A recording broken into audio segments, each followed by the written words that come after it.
Nadszedł czas zmiany, przejścia do prawdziwego działania wszechświata. I nadszedł czas, aby zrozumieć, że używamy stanu materii, by osiągnąć poziom zrozumienia duszy człowieka.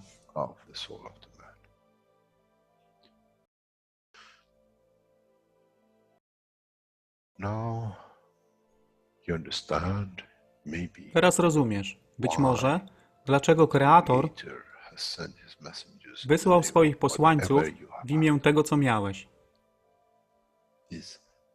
To oni przynoszą uszy, aby można było ich użyć, gdy nadejdzie czas Mesjasza. Mogę nauczyć duszę i przesłanie. Nie by się przeciwstawiać, ale poprzez ich zrozumienie przez tych, którzy stali się Mesjaszami, aby dawać ze swoich dusz, aby ich elewować. Zadanie stało się łatwe. Szkoła jest tutaj i uczniowie są tutaj w oddaniu. Wtedy nie będzie żadnej walki między tym, co nazywają muzułmanami a chrześcijanami. Baranek i lew będą jeść i spać w tym samym gnieździe. Chrześcijanie i muzułmanie będą spać i modlić się w meczecie, w tym samym kościele, w imię ich dusz, nie w imię religii, które są używane do tworzenia tak wielu konfliktów, dla korzyści tych, którzy byli hiperaktywnymi dziećmi. Nadszedł czas, czas zmian jest tutaj. I jak powiedziałem, moje życzenie jest moim rozkazem. Jeśli pragniesz ujrzeć pokój, droga pokoju jest wyłożona bardzo wyraźnie. To dusza świadomości zbiorowej. Poprzez dawanie stworzy tą pozycję zmiany. Nic innego. W duszy człowieka nie ma długopisu. Jestem pewien, że po wejściu do społeczności uniwersalnej nigdy nie zobaczysz niczego zapisanego, ale równowagę pól duszy egzystencji.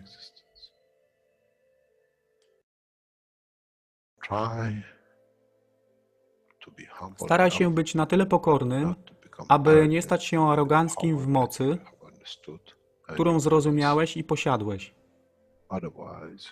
Inaczej wpadniesz w tą samą ścieżkę kościoła i meczetu.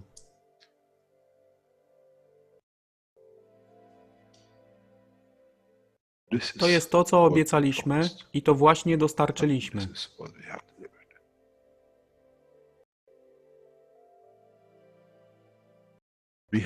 Musimy zrozumieć działanie duszy. I musimy zrozumieć, że dusza człowieka jest gwiazdą w kosmosie wszechświata. Jeśli porównamy duszę człowieka i tak wielu nas, 7 miliardów w jednym zbiorze, Ziemia jest jak galaktyka z tak wieloma gwiazdami.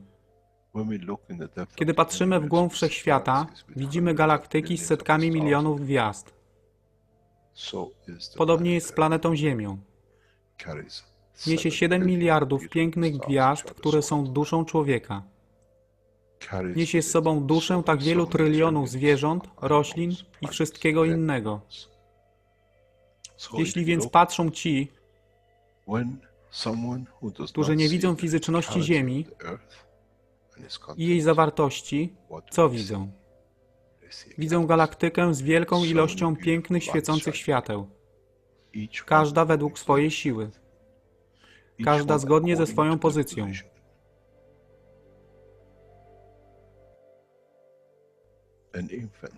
Niemowlę ma piękną duszę, podobnie jak staruszek. Dla tych niefizycznych, którzy nie widzą fizycznego wymiaru tej planety, ale widzą siłę pola, jesteśmy gromadami gwiazd. Ludzka rasa, każda pojedyncza dusza, nikt z daleka nie widzi. To jest dusza rybaka, to jest dusza kosmologa, to jest dusza prezydenta. Wszystkie świecą bez względu na fizyczność. To jest magia. Oto co nowa nauka musi przynieść człowiekowi. Kiedy patrzymy przez naszą duszę, widzimy tylko gwiazdy w innych duszach. I to jest przełom. To jest zrozumienie. Na tym właśnie polegają te wszystkie nauki. Dojście do dojrzałości następnego poziomu, aby zrozumieć daleki kosmos. Wszechświat jest ostrygą dla tych dusz, które służą.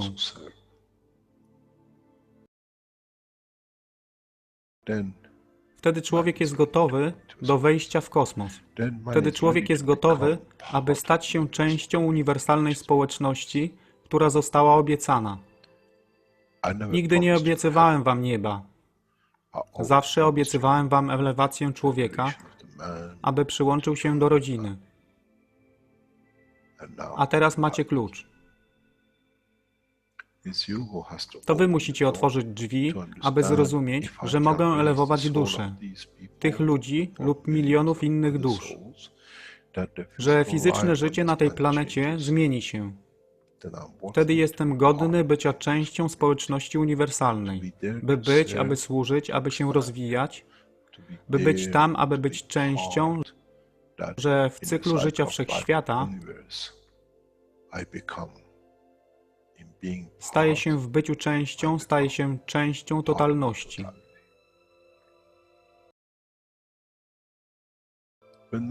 Kiedy człowiek osiągnie ten punkt, pojawi się nowy wymiar w sile duszy człowieka, który jest poza wyobrażeniem zrozumienia życia fizycznego. To jest brama do otwarcia nowego życia w nowym wymiarze, co jest poza wyobrażeniem tego, co mogliście nazwać nowym początkiem, nowym cyklem, gdzie ten cykl niesie ze sobą źródło stworzenia życia we wszechświecie i unikosie.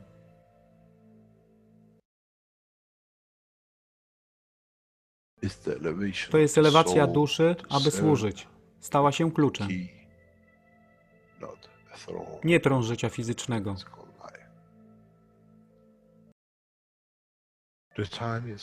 Czas jest odpowiedni, nadszedł czas, aby człowiek przeszedł przez ten proces.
One of the things to consider when we speak about going to space is what do we define the space as?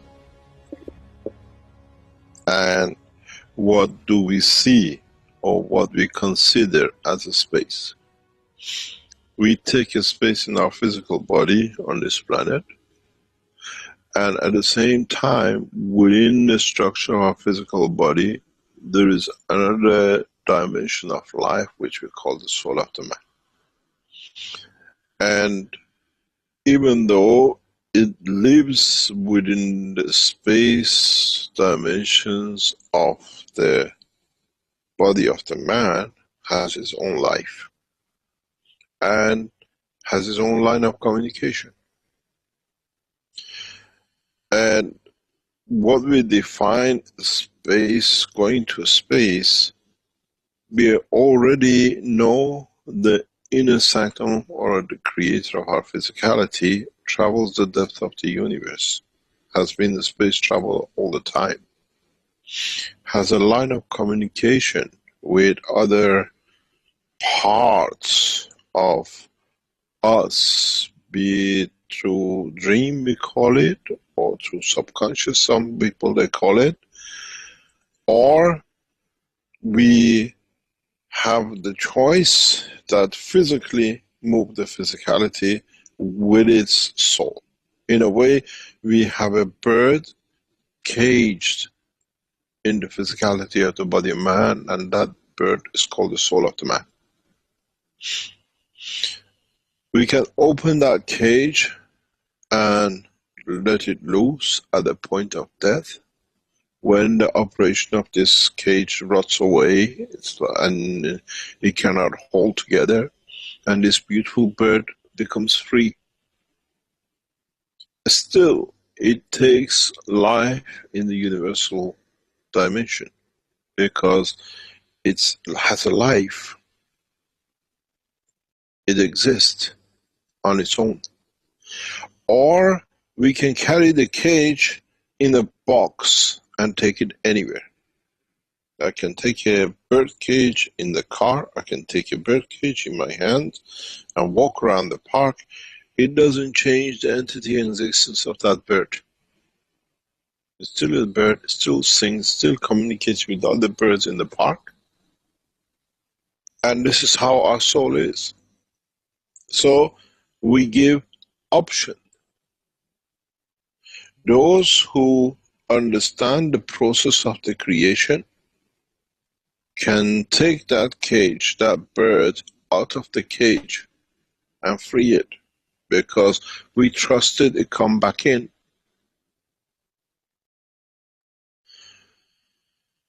It's very much when you have a parrot at home, you open the door, you let him fly around the house, and he comes back again and he goes in the cage.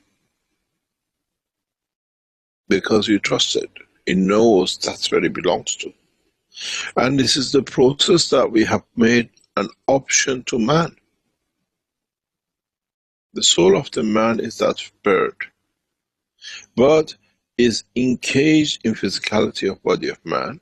And for the first time, man knows, man can see that it's him who hasn't trusted the bird to be freed.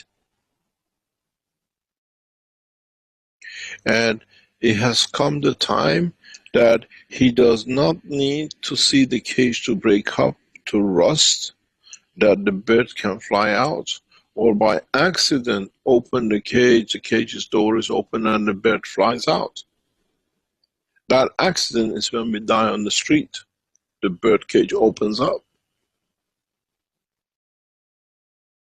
That bird still gets freed. But now we are teaching how the man has control over this door of the cage. And he trusts that the soul will come back to the body. Or the bird will stay, that it can create that atmosphere of the home, the cage. This is the problem we have, and this is what we call it different ways of traveling.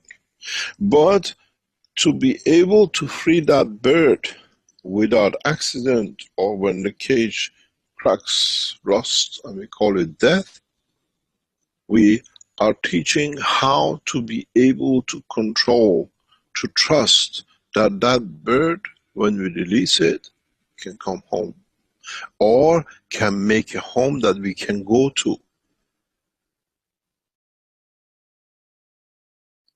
When my children were young, 4 or 5 years old, they wanted a bird, a cockatoo. I bought them a cockatoo. And this bird in the cage was very young, few weeks old when we got him. And we used to let it free in the house. He knew he goes back in and he sleeps there and he lays egg there. And it came to the point, because of the diseases carried, we had to, the doctors told us, this bird cannot stay in the house because it's causing problem in the house, health problems. So we decided that we loved the bird. We didn't want to let it go, it was part of us. So we decided if we let it free, it will die, because he didn't know how to look after himself, because he was hand-fed. We decided we'd take him to sanctuary, and we give it to sanctuary to be kept. We carried the cage across a park, and as we were walking to go to the sanctuary in the park to be given to them, an old lady saw us. She says, "Oh, what a beautiful bird." We said, "We have a problem, we love him, but if you leave him here, we don't know if it's him." She says, "I'll look after it, give it to me. You can come and see it anytime you like."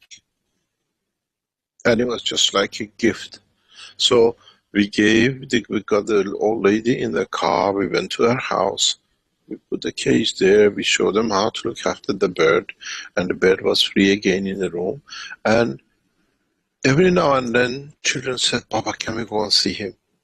So we called the lady, we go and see him, and the bird is there. And it was a new home, it was our home. And this is how the soul of the man should be. Is trusting that where he goes, he can make a home for us.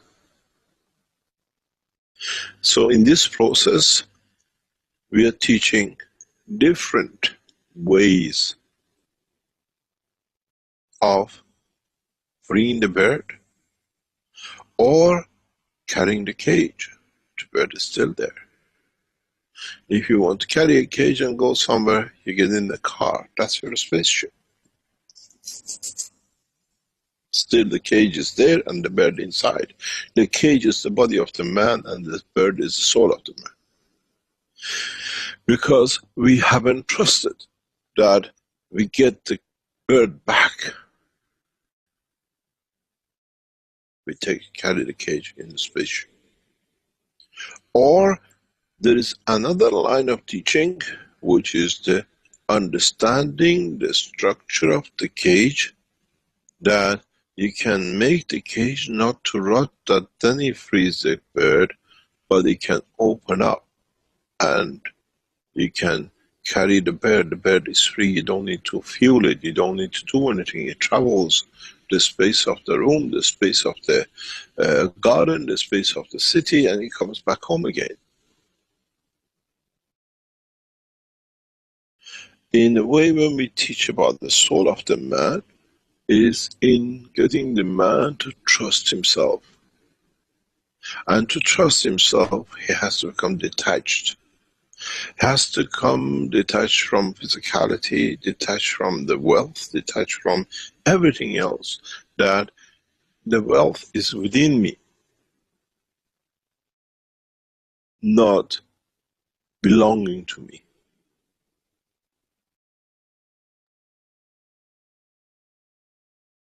And this is where every man makes a mistake.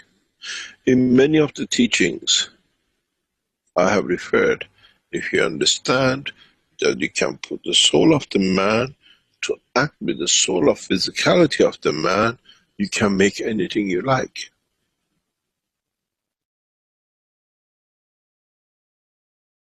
The soul of the man is the sun, and the soul of physicality in the palm of the hand of the man is the earth. You move it in the direction, you create water, you create food, but you don't need to have it. It creates the energy that the physicality of the man can absorb. We give the earth in the hand, in the palm of the man. He creates what he needs, he takes what he needs from it. Then, if you understand this, you allow the soul of the man to carry the soul of the physicality of the man with it, and whenever it comes, it makes that hand, that palm, 1,000 meter, 1 meter, in the cage of physicality or in the cage of non-dimension. So, it's not methods of flight, it's the method of man understanding his own potential, his own grace. So, because we have so many people who are so physically attached, we teach about the spaceship for years. This is what it was. They still wanted to see they can get into something. But, as I said, I teach for the universe, not for the man. What we teach in the dimension of soul of the man, many travelers of the universe which hear the soul of me are educated, they understand what they missed. But as this is the last time we bring a messenger on earth, we teach everything for mankind to carry. All the rules are in the book. There shall be no more messengers.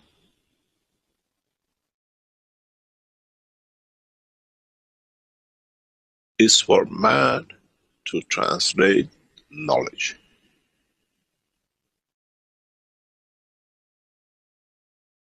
Scientifically, and then through the understanding of the soul of the man. What we call theology, ethics. Ethics of using the science in a way that does not harm no one, but it implies and applies the survival of the others. I was talking about this a few days ago, that there is a paper written by me, the station of the scientist as a prophet. The prophets we call Muhammad, Christ or anybody, are for the soul of the man, conduct of the behavior. Scientists like beautiful Tesla and others are to elevate the same, but the physicality of the man. This time we have put the two together in one go, then there is no difference. We teach the ethics, the soul conduct and physicality. It's for the man to understand where the two merge and when it's needed to be done.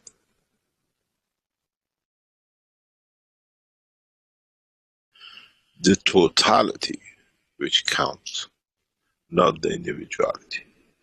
What you can serve counts, not what serves you.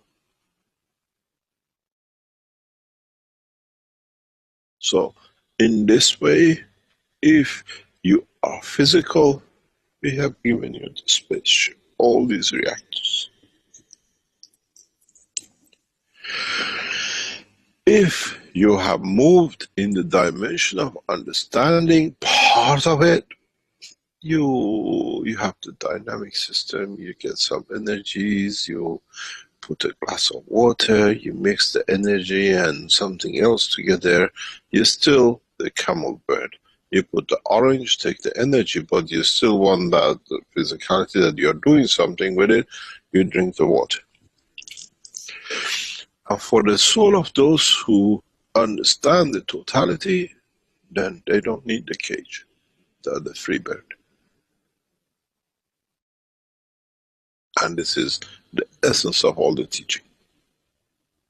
It's not different ways of flight, it's understanding the existence of the universe. Then, if you travel with a spaceship, who do you see? The citizens of the universe in a physical dimension. If you travel with the soul, that you can create the physicality, you take that out of the equation. You travel, but you know you have connection with everybody. It's very much, as I said once, it's like you get out of London and you go to New York. You're there on your own, but you still pick your phone and speak to the family in London. It's not finished. Now, the soul of the man, giving the man the same opportunity.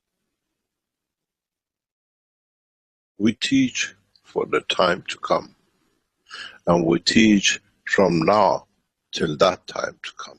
And that time comes, is not anymore the end of the world, something will happen.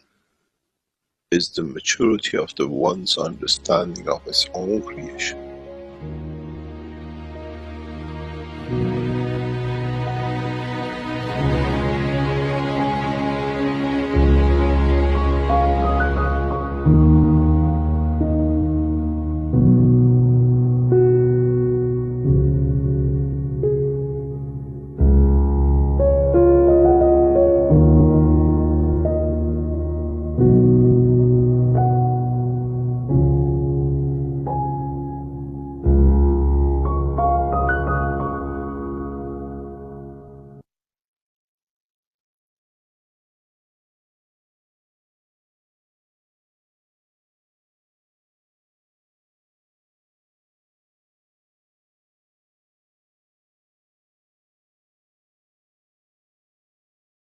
Witamy wszystkich na 267 warsztatach poszukiwaczy wiedzy w języku polskim. Dzisiaj mamy niedzielę, 16 czerwca 2019 rok i tematem jest tłumaczenie 279 warsztatu poszukiwaczy wiedzy i to jest czas od 18 minut do godziny 55. Tak więc zobaczymy, co nam doktor Keshe dzisiaj powie i jak będziemy mieli jeszcze trochę czasu, także wymienimy się swoim zrozumieniem. Może będą jakieś pytania. Tak więc zapraszam do obejrzenia.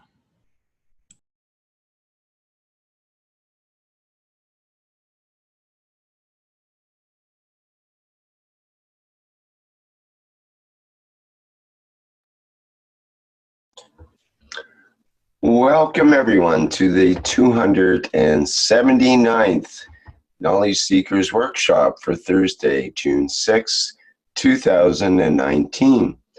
This is a broadcast from the Keshe Foundation Spaceship Institute and as part of the public teachings in English. My name is Rick Crammond. I'll be your host today along with Flint Malhausen, and we'll be joined and directed with Mr. Keshe of the Keshe Foundation, who is available and willing and able to carry us through this workshop today. Mr. Keshe, are you ready to begin? Yes, good morning, good afternoon to you. As usual, wherever and whenever you listen to these Knowledge Seekers series of teachings. It is interesting to be back, and it's very interesting to understand we are one step closer to the peace what we came here for. In the past 2-3 weeks, we have targeted the peace directly, and in a way to call it the end of the wars, the end of the battle for mankind. Whatever is left of the past will be cleaned up, and what we set out will be completed. As you know, I went to some details, in a way, coded message to different administrations, and in response, we see the administration responding the right way. The week before, we explained, and we saw the response on the following Monday, Iran announcing having a special 2 new, what we call technologies unknown. And then we saw the American response. Last Thursday, we invited President Trump to Iran on the back of the peace talks. And we saw the first opportunity on Saturday, Tehran, Iranian government announcing that they are prepared to negotiate, they're prepared to talk. And we saw the same thing from American administration on Monday. We have no conditions set for talk. It's the first time America has said there is no prior condition to talk. So the moves are getting done. Everybody is still does the both diplomacy in the open and diplomacy in the back. As you remember, when we got involved with the first talks, the peace talks with the administration of Obama, it took us 2.5 years to reach the 5+1. This time is much easier because up to now, nobody was aware of each other's. In a way, it's like what we call a cockfight. You put 2 cocks in front of each other and they try to measure up, but they think they know the other side till they get there. And in so many ways, we encourage both administrations, civilian government, and the American administration. Tehran is the venue for peace. Tehran is venue for talk. And we will see the same thing goes. The nation of Iran calls on the American nation to come together to arrange peace the right way. And the request goes to the Office of His Excellency President Trump. You are invited. We wait for your response. You have to understand, sometimes in some corners or some quarters, nations understand when the other side is as powerful as me, I have to talk. We had to show the power again in the past 2 weeks. And we showed the power very strongly. And the American administration understood peace is the only way. As I said to you, remember, in past few years, the Russians managed to stop what we call the Donald Cook naval ship of the United States, and it was dragged back into Romania, and 27 officers resigned. In the past time, very recently, the American naval forces tried to intrude to provoke an action by Iran. And they sent in a battleship called Mason in the territorial Iranian waters of Hormuz. And they were surrounded by the Iranian fast boats, but none missile armed. Remember last week what I told you. But what happened is that the battleship Mason could not communicate once it got into the territory of Iran with outside. We can give you a lot of details about it, but within half an hour, the American military decided to withdraw the battleship out of Strait of Hormuz. And we saw, in a consequence of backwards of it, Mr. Trump announced that wants no war with Iran. As I told you in a coded way last couple of weeks, that if we could manage to do such a beautiful thing to stop a war using the new technology, it's been the answer we've been praying for. But on the other hand, I said, if we can stop a battleship communicating with its bosses, and the bombers who can by mistake seeing nothing on the radar and bombing the Saudi Arabia instead of Iran, which is a 100% possibility, then you know why the peace talk has taken place. This time, peace talk is on each other's strength. It's not that we can destroy more. We tested each other. And we are both, Iran military, shown we are not aggressive. We are a peaceful nation. And we saw the outcome. You have to understand that the head of Mason, the chief captain of the Mason, himself, after coming out, he said he did not know what to do. In a way, he was panicking. There is no need to panic. Please withdraw your missiles. Bring the ship back into Ahvaz. We welcome you on a peace mission, not on aggression.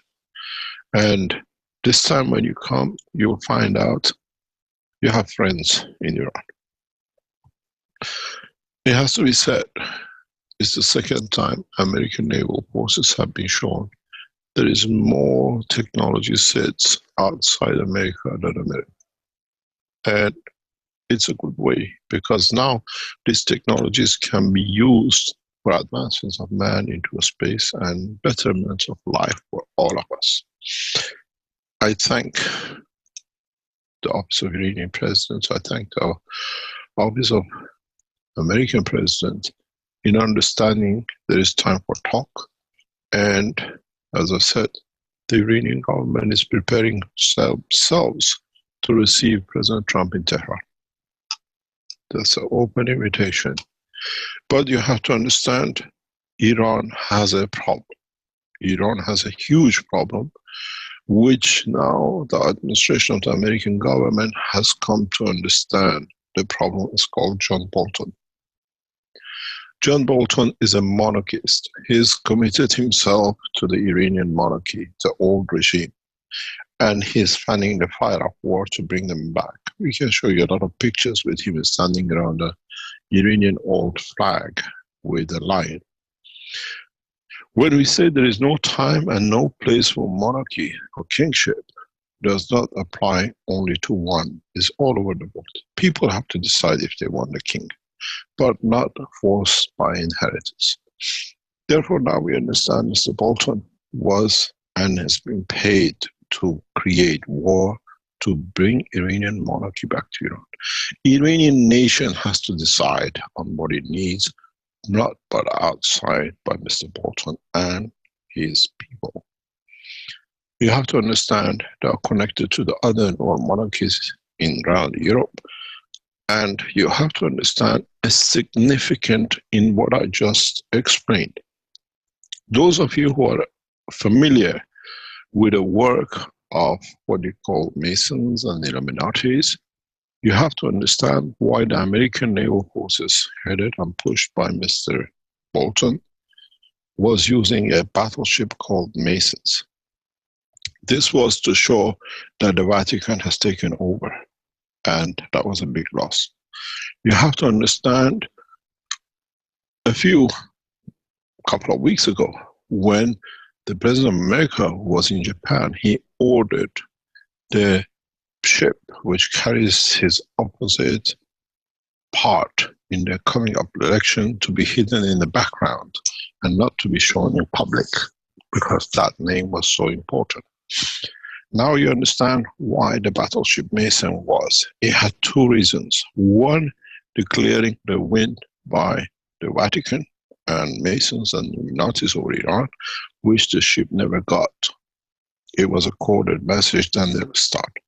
So my condolences to Vatican. We invite you, the Pope, to come to Iran with President Trump. Unfortunately, they don't give peace prizes to the men of God, because their job is to create peace and not war. Now you understand a lot. I speak openly because this openness needs to be understood by all of us. Now, you will see in so many ways our knowledge, our technology, in different ways and different parts, has pushed people to understand there is another way, there is alternative way. We have to be strong. We have to have all the facilities to be able to defend the planet Earth, not from the universal community, but by the eventualities of all the physical damages which will come. Some of it we have created ourselves. Some of them is a natural process. Some of it is being part of the universe come to us. in the shape of meteorites, in shape of asteroids. We have to understand, as we see meteorites coming into, or asteroids coming into the atmosphere of the Earth, our solar system gets the same thing from the universe. The same thing happens in the same shape. Some of the meteorites we receive on this planet are the remnants of what has entered from the galaxy. And some of it is the remnants we entered from the universe into the galaxy, and then into the solar system, and then into the atmosphere of the planet Earth. So we see different types of meteorites, we see different type of things. And some of these meteorites, through the construction of them, can be interfered with plasma fields that we can open them up. Some of them we can handle them with a high frequency. Some of them we can use the present satellite systems that interferes not only with the military, but with the dimension of the noise of the plasma itself, which changes the course. This is how our body absorbs energy from the plasma of the body. The bone of the man vibrates in a way that it calls in what it needs from the gas. It's the same thing. It's not that somebody sitting there catching a plasma which is good for, let's say, a cancer cell, or is good for immune system. It's the tune, the noise, the music of the universe is played in the body of the man. I explained in the teaching of the medical teaching, if you get a chicken, or if you see a bone of the man, look at the structure of it, the curvature on the top, which is like a stranded. These are what he plays the music to call in the, what we call the lymph into the body of the man.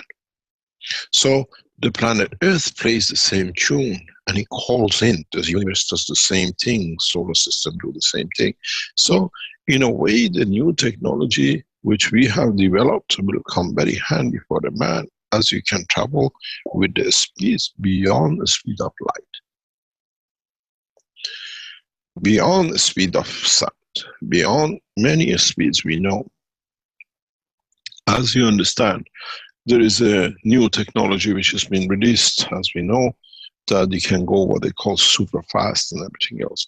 This technology comes on the back of the Keshe Foundation development in nanotechnology. You have to understand, the speed is how relevant you can change the friction in the atmospheric condition. What does this mean? It means for those of you who will start traveling the span of universe, you will see, you have to do, is not just that we can make shielding with everything else. What you will see in what is known as the super speed, Russians have said they bought it, as we know. The Chinese are at it. The Americans would love to get their hands on it, but the simplicity of it is that all of you understand how the plasma and nanotechnology have mixed into the new space era. When you have a plane, most of the energy of a craft is used to overcome the friction of the resistance from direction of the motion. If this is your airplane, which I'm not very good at, that's what it does. The new space technology, the new rocket technology, the neat dimension is, we know, as I said, with Concorde, we used to get the nose changed and we used to go faster. Now the space technology has moved to another dimension. Americans, with the shuttle system, they made what we call popcorn, and they put it there on the resistance of the entry that they could survive. But if you understand the totality of the knowledge in the plasma technology and what most of you have made in your kitchens, in your bathrooms, in your garages, in your laboratories, is that you made the ganses. How did you make the ganses? You nano-coated it.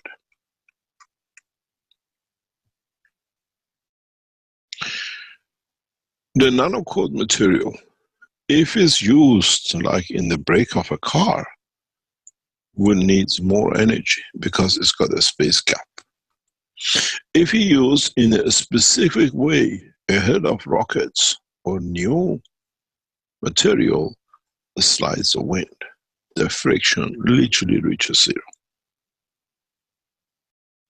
But the beauty of it is that the nanotechnology material on the warheads or on the missiles we target on a, let's say, meteorite, does not heat up.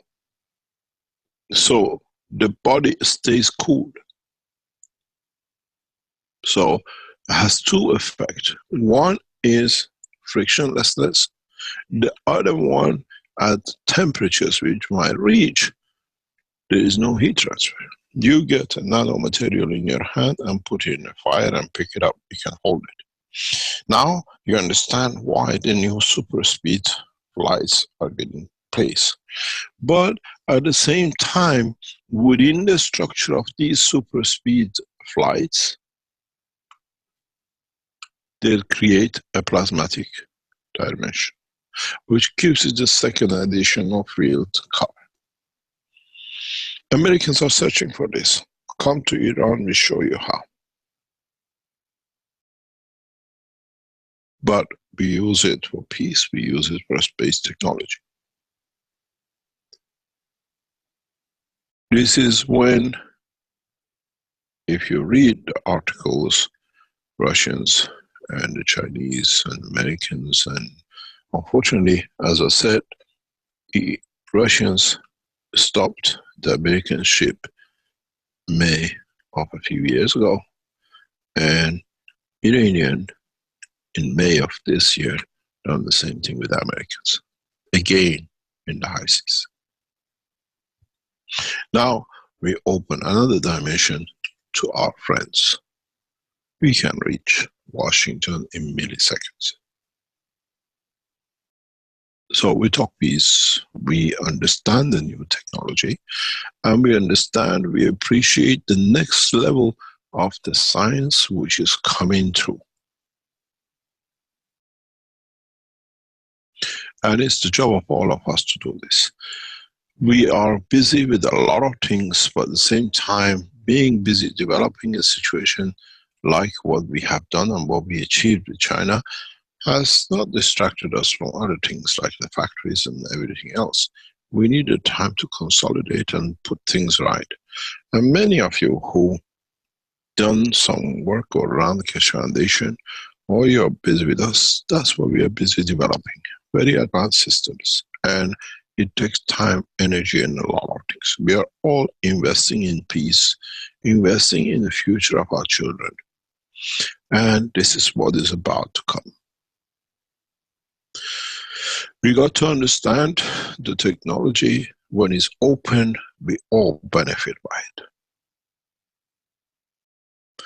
The technology, when it's discussed openly, nobody can abuse the others. In very interesting way, we're all becoming the passengers of the universe for a short time, but that short time has to be peaceful to all of us. In the discussion of last week, Caroline brought the subjects about the global warming and what we're going to do. There is a very fundamental point that cannot be ignored. We have to understand. As I explained before in the teaching, one of the reasons we are getting warmer is that we are getting pulled towards the sun. That's part of the gravitational pull. The other thing is the creation of the CO2 has been the backbone of creation of life on this planet. What we see, especially like the coral reef and other places, there is a new addition to the equation, which is the production of the CO2. The oceans of this planet can take many, many times more than what CO2 we are putting in the atmosphere if there is no heating. So what happened in so many ways, the carbon CO2 changes into acid. And temperatures at a certain point is a point of conversion. And when that heating point of conversion comes in, that's where, in fact, the chain of amino acid breaks up. You do not need to be a genius to understand this. And this is what is sitting with Keshe Foundation technology in coming time. You say we have CO2 and then the temperatures have gone up, we are losing all the, what do you call it, planet underwater life or over the water life. Yes, but understand the reason behind it. Understand the science behind it. All of you, you know, when you have a high temperature, you pass 42, 43, they try to cool you down because gases in the condition of the amino acid of the man at a given temperature break up to a new structure. In a way, the carbon and the nitrogen take a nosedive because the temperature dependent on the hydrogen, which is releasing its energies, becomes in a different strength. So if you understood, if you talk to the man of medicine, they tell you after 43, 44 degrees, the brain cells just die. They don't just disappear. They don't get destroyed. It's just the amino acid has a temperature inertia relationship in the body of the man and on this planet. So what we see is the same thing happening to this planet with a slight temperature and the presence of the acidity of the water, and we are losing all the coral reefs, we are losing the plants. But there is a message of peace in all this, and this is the reason what I speak, and you might understand, and this is a part of the technology which the Keshe Foundation in the coming months will develop and will release. We don't need to develop it, we'll submit it in other ways. Understanding this position that all the lives on this planet depends on Mr. Cohen, we have to understand the effect of what we call a temperature, or due to the inertial matter state of the planet. If knowledge seekers understand this and understand the energy transfer, then we understand how global warming, what the mankind calls today, can be reversed in no time. Chinese Keshe Foundations understood this, but in a different way 2 or 3 years ago.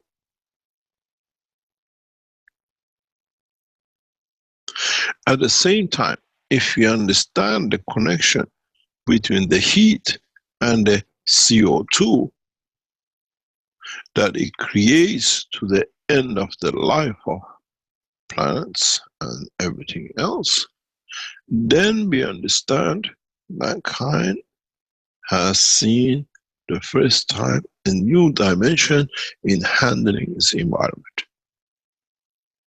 If mankind understands this, you have found the solution to everlasting life.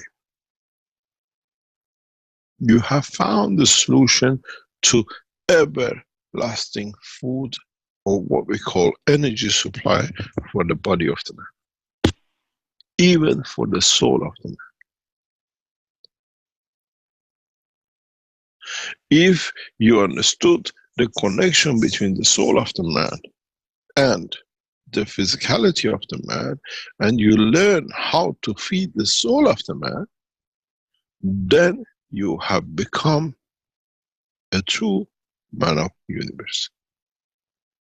Because in the process of coming in interaction with other in the universe or a human being, you look at the dimension, strength of their soul, and a strength that soul can manifest itself in physicality. The principle of knowledge, intellect, environment, physicality is the same across the universe. Man is not unique, and the uniqueness of the man has no limit. We are not limited to what we understand. In a very short time, we all understand plasma and plasma technology.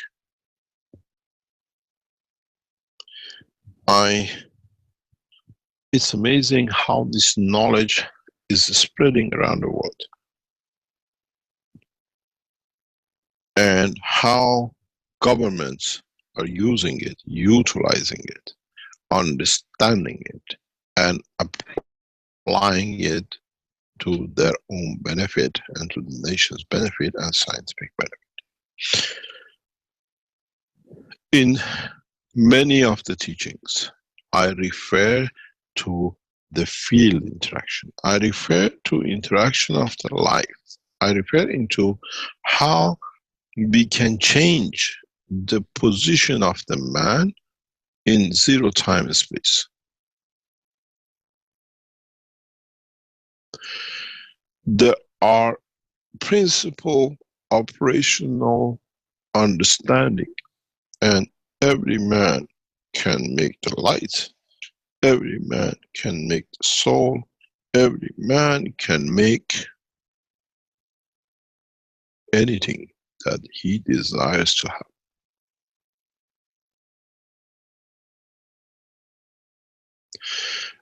We have to understand now the connection between the soul of the man, the energy of the soul of the man, and Mr. God. This is a piece of knowledge which is missing. And mankind needs to understand, to be able to do another part of the living in the universe. What does this mean? This means a very simple thing. If you look at it, you have Mr. God. You look at it as a gas. Protein on top of the water of CO2 gas. You give it to a doctor, he will tell you this is the structure of the light. We call it a protein. Life depends on this. That's how we get. But we said in the teaching of last week that the soul of the man becomes the common denominator between many Kohans, who we call the body of the man. And this brings it under control. So this, if you remember the teaching of the past, very, very first time, if you go on the first videos ever we released about the exploration of proton electrons, it was done.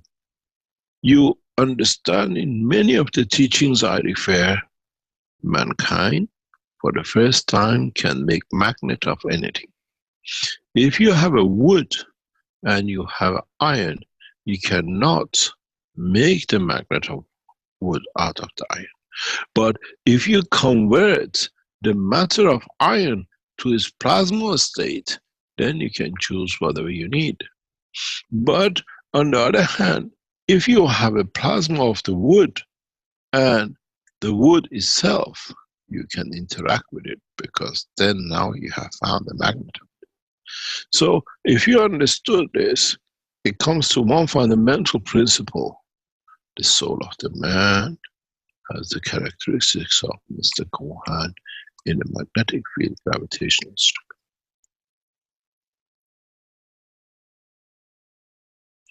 Then, if you understood this, and you understood that you eat the grass, you eat the fruit, you eat the lamb, and you get it in protein to add by energy, but not as an element, then you should be able to communicate both ways through the soul of the man, understand the energy of the soul of the man, and his physicality. The way which I explained just a few minutes ago, that we can dissolve a meteorite by releasing amount of energy to it that it can never come. We can create a condition of the plasma to manifest the meteorite in the matter state too. This is how we make the matter.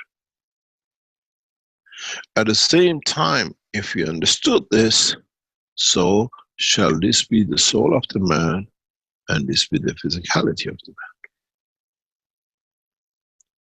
Then those of you who are testing for flight, those of you who see light, those of you who are speaking about all sorts, look into this and see what you have missed.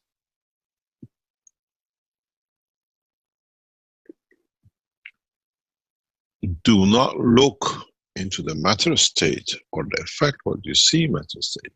Look in what you can do with the field interaction. There's an old say by Kennedy, huh? Don't ask what America can do for you, ask what you can do for America. You ask what you want from the physicality, and ask what can I give from physicality to spread my soul beyond the dimension of physicality.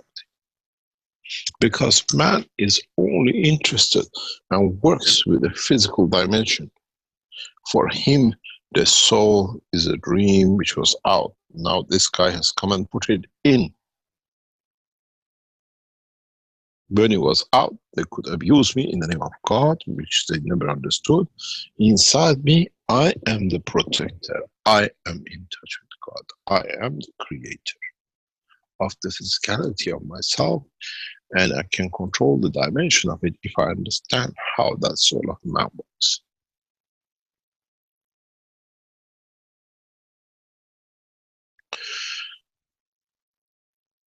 It is important for all of us to understand one thing very clearly. We have to go back into teachings, and in many teachings, I said the condition, and we go back to the writing of the prophet of the past. They say the maturity of the man comes when he can mutate, understand the mutation of elements. With a new technology, we understand the mutation of energies, not elements. We went from copper to gas, and we became gold. Now we go from the soul of the man into the direction of the energy of it to create the physicality of the man. But what we said in all the teaching, man has matured to the point of completion where now he can go through the same process and create the energy out of matter and matter out of energy. So the soul of the man can make the physicality of the man, and that physicality of the man energy can make the soul of the man. There is no difference in the dimension of the creation. Just different names for the same process. Now, it's not just mutation of elements, it's the mutation of energy, that it can lead to another energy that if it likes, it interacts and it shows itself in the totality of the presence of the physicality in the eye of the beholder.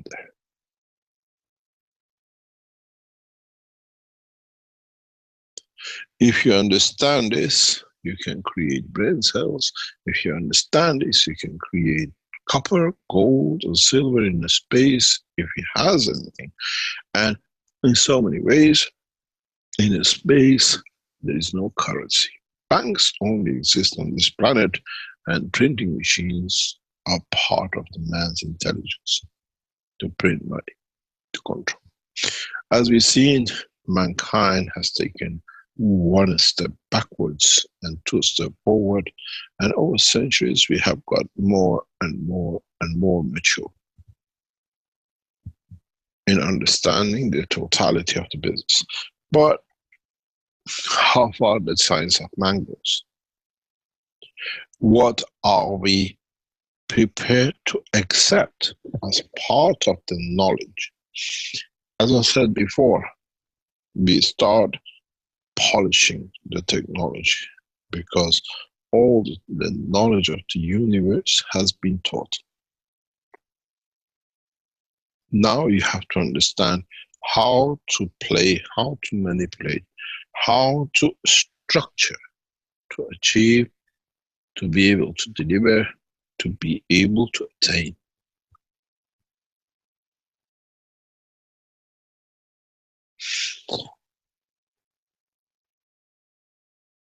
If you understood this, what is on the screen, then you understand how life will be wonderful and easy in the span of the universe.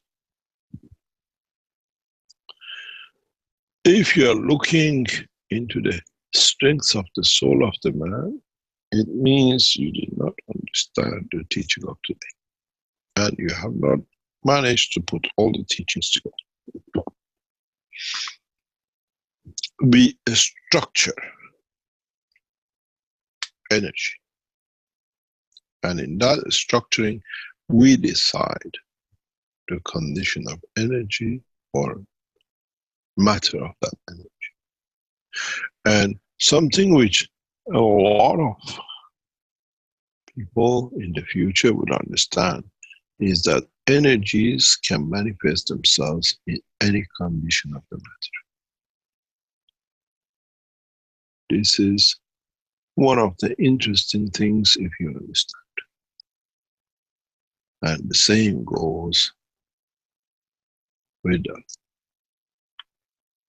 So what this means, if you understand in depth, very simple. On planet Earth, the life of the man, the energy of the soul of the man is created through the strength of the Kohan. If you take the soul of the man, which has the strength of Kohan, to another dimension, which let's say is Kohan, which is with potassium, then a carbon, then you'll be dissolved. You cannot exist unless you understand this principle. So life becomes everlasting in any dimension of the universe. Many races in space have lost and converted to different, what we call strength, because they did not understand this process.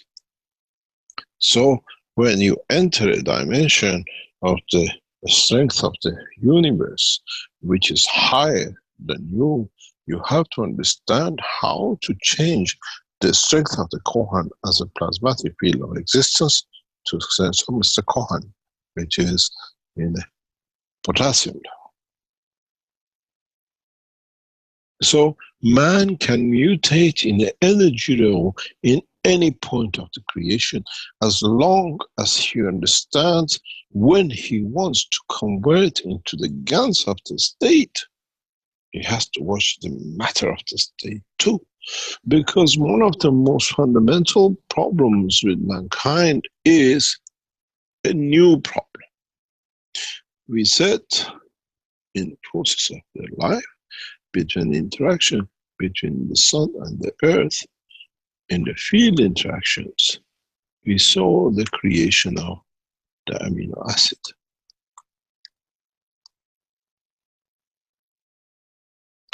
Now, what and how we never understood is that there is a plasma in the center of this planet.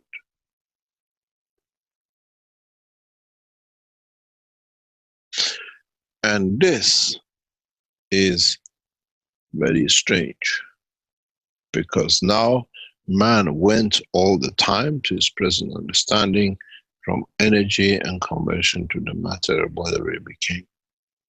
But now we understand a new phenomenon. Energy to gas, and if you want to, energy or matter. This is the new game, new state of the matter. Mankind can change itself into a new condition in between the two. And a new form of existence appears. The body of the man is made in this, but at the same time, in a gaseous state of itself, the body of the man carries the matter state too. We call it the bone of the man, because it's in a matter state, partially, where the muscle of the man is in a gaseous state. So if we understood this, then we understand what we assumed, that we go from energy to mass. In between there is a gas.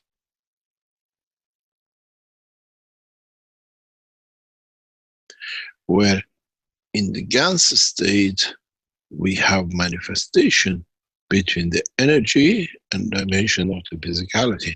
And this is the reason why you see your gases in your containers. So for the first time, man understands he missed in between.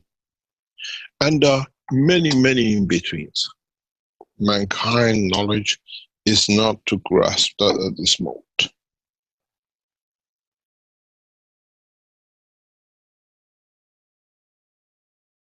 So now we understand what you always all been familiar to.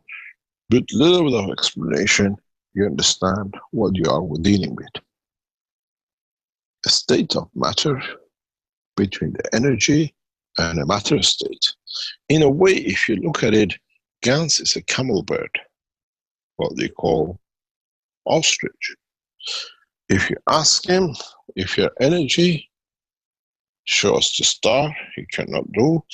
And you say, if you are a matter and you show yourself, say, why don't you become solid? And this new state of energy is new to man.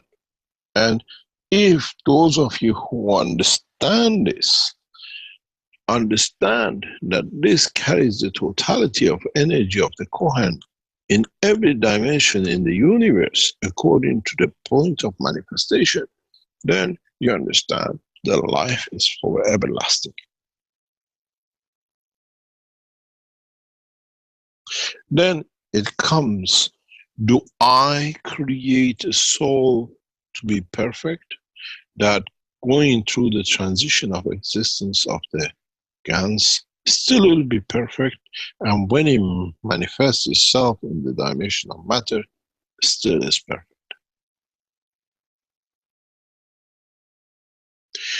In the chemistry, mankind came to add, let's say, zinc and copper and whatever, he made alloys. In the dimension of the energy, mankind came to mix different elements of the Gans, and it ended up with life. There is no difference. In a matter state, you get alloys. In an energy state mixing, you get life, you get intelligence, you get what we call the creation of the soul of the man, the universe, and the rest of it. And if you introduce the right amount of material at the inertia strength. You remember we said inertia is when the matter state comes to energy of the matter level, then it manifests itself as a matter. In the body of the man, this state comes with the bone structure of the matter. So inside the memory, inside the brain of the man, inside the soul of the man, there is a code for matter state too. Because if you go on planet whatever, and there is no gravitational magnetic field of the calcium, you become pot of jelly on the ground. But if you want to have a physical structure, what kind of matter state you bring into play through the direction of the soul of the man, that it can hold the structure if you want to be like a man. Now, the science of existence becomes very sweet. Now, we need collection of scientists to get together. We need to bring the elite scientists of the world together, and we'll do it as what we call the Keshe Foundation way, that we decide, we invite world scientists to join us to complete this cycle for man to be able to be taught to enter space. And this process needs maturity of understanding and peace on this planet. Because in a way, you don't need to kill. What we did with Mason, we can do with the bone of the man.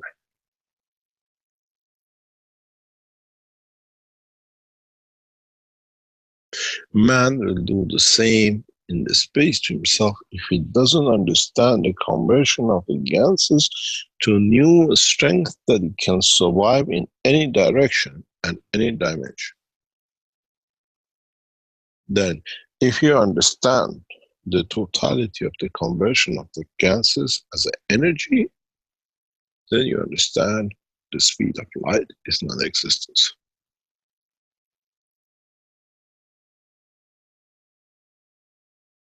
If the scientists understand the totality of interaction of the fields, what mankind is looking for as zero-time communication, zero-time energy, zero energy point of reference, all become irrelevant, which means the zero time, as I said many times, is the point you start, because the energy and the plasma and the fields are already there. To you is the non-existence, and to you is how to tap into it.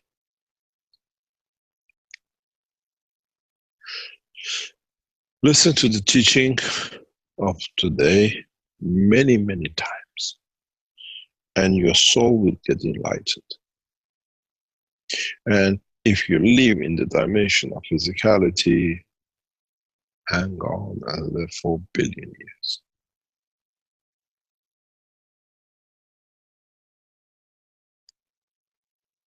We have to extend the knowledge to understand the totality.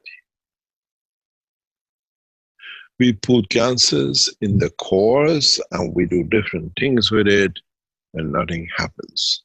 We get gases, but in that gas, in the core, we interact with the energy of the gravitational magnetic field of the soul of the man, and the ball lights up.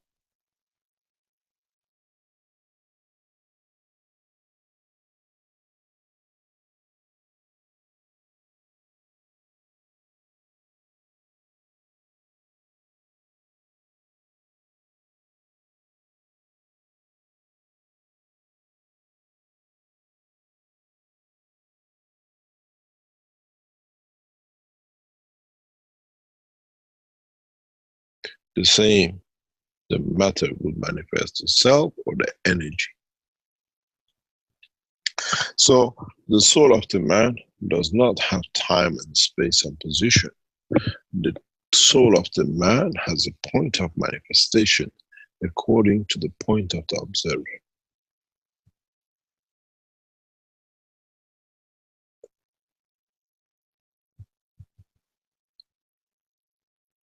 man sees me with 2 legs and 2 arms, the passengers of the universe do not see the physicality of the man, they see the soul of it as a light, and the extension of the light. And it's for the man to decide how bright this light shines, how it clears itself of all the what we call absorption of the fields, what we call the blanket on the soul of the man, which is the brain of the man, and rest. If you have the capability to work and operate at the strength about amino acid gravitational magnetic field, when you look at the man, you only see the soul of the man and the stars, which are the souls of every cell of it. So the soul of the man becomes the God of that body, the creator of that body, the creator of all these souls, which the collective interaction of them makes the physicality of the man and the dimension which the man wants to manifest himself to confirm his existence.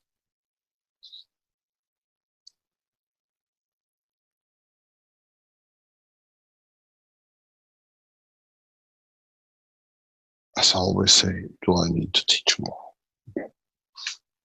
Or is mankind deaf into understanding the totality of the work of the universe?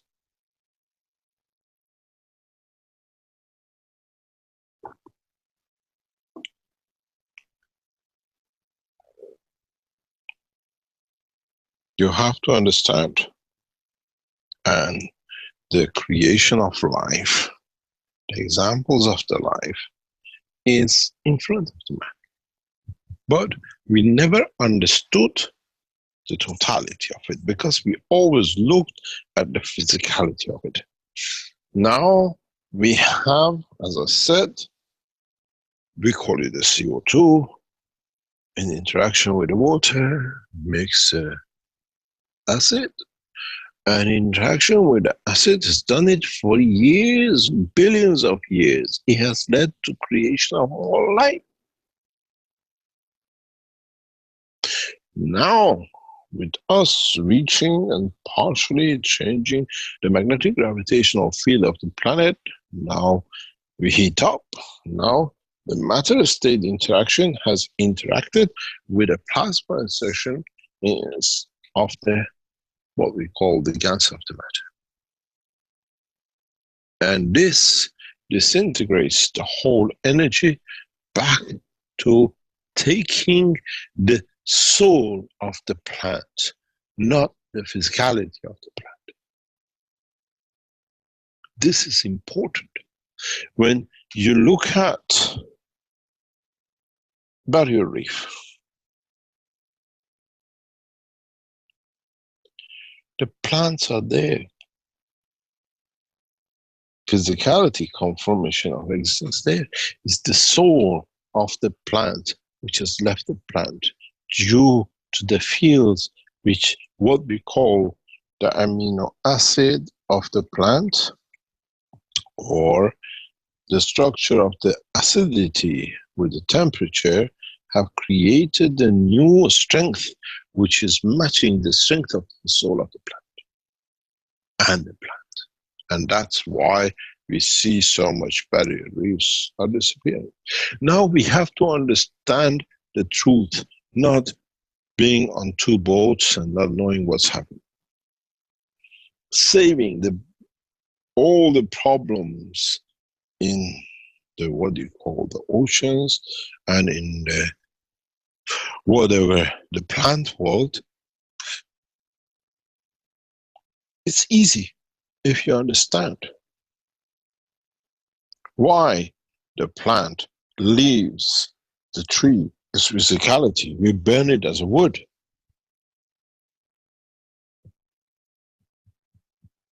And we just call it that it's a dry wood. Is there any difference between the tree which is dried and is dead in that physicality, and the physicality of the man when the soul leaves the body of the man. It's just a lump of ganses with different strength that is liquidified. So there is no difference.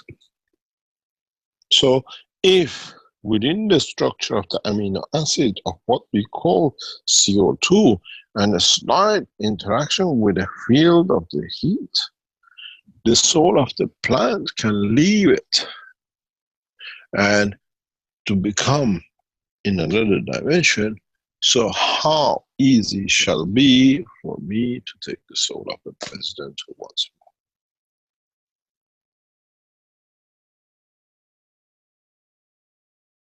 But would that solve the problem? Or what we have said in a very simple way, let collectively man to come to understand that there is no need for creation of the conditions to separate the soul of the man from its physicality when the time of the separation in acceptance of the two, what we call the natural death of separation, is not decided by the soul. In stopping war, the man not to kill themselves, man does not live for the rest of the universe time. It's just that he decides on the point of the reference of the conversion from energy to a gas, and from gas back to the energy of the creation of another dimension. That's all it is. We are in reality nothing but that chicken in the chicken farm. We are nothing but that pig in the pig farm. When we have pig swarm, flu which has come and millions of the pigs died, we say there is a disaster. What is the disaster? Just because we haven't chosen the time of the slaughter of the animal, but the process at the end is the same. It's disaster for the man who cannot consume the physicality. How can we breed animals to the point that when we want to consume their amino acid is the correct conduct? But when the nature does, there is something wrong in that process. And why does the process come into operation? Why? What have we done to the animals that they collectively wish their own end? When you go into a farm, you see pests on the tree. We've done the Keshe Foundation test many times. We change the environment, the pests disappear. We don't do anything. It's the environment of the damage to the soul of the animal that creates all these new diseases for animals and man. Because we are not content in the body of the physicality of the man. We have become that acid with the temperature. Is the suffering with the interaction of the soul, with the interaction of the soul of the physicality, which raises the temperature, that releases the dimension in a way by calling the soul of the animal at the strength of life to become, to be releasing the pig from suffering in the, what we call pig farm, that the man does not choose the time of the end, the animal chooses that point itself. And this is the God-given right to every living things in the universe. At the moment, with the physicality of the body of the man, we call it suicide. But in the dimension of the energy and the gas of the body of the man, we can allow that the energy to be converted to what the environment likes to have. Then still you can live in the dimension of the physicality and the totality of the process of the existence in balance in the universe. Many of you who have started working on creating the systems which create what we call cancers and souls. If you understand these, you should become passengers of the universe in no time. But understand the interaction of the change, and if you put a matter state in between the change, then you have limited your position.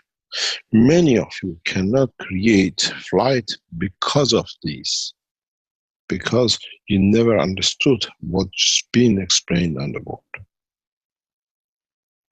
Then you can choose, you want to fly within the matter state, or you want to fly within the state of the energy of the matter.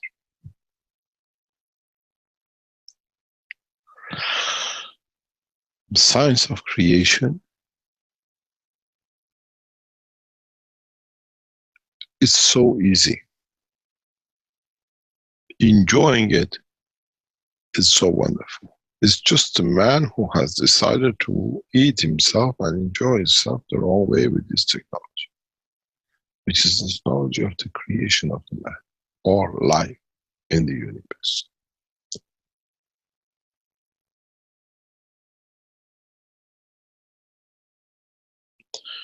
The conversion, can it be at the level of strength of the soul? The conversion can be at the strength of the level of the physicality of the man. Or can be both, that you have a solid bone and a muscle tissue.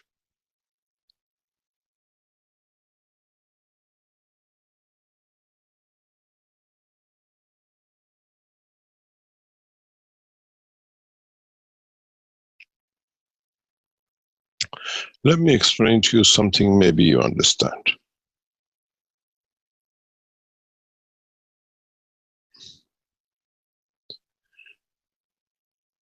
We drink and we eat. Have you ever stood still to think in the conversion of energy to matter within the body of the man?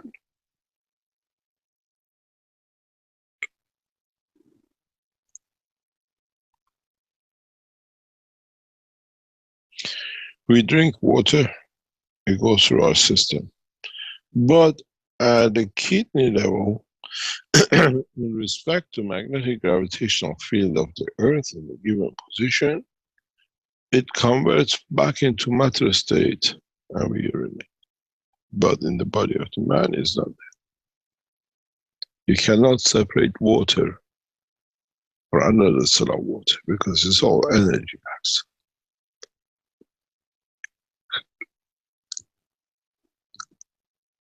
If you understood this, you understand how to feed the physicality through the soul of them.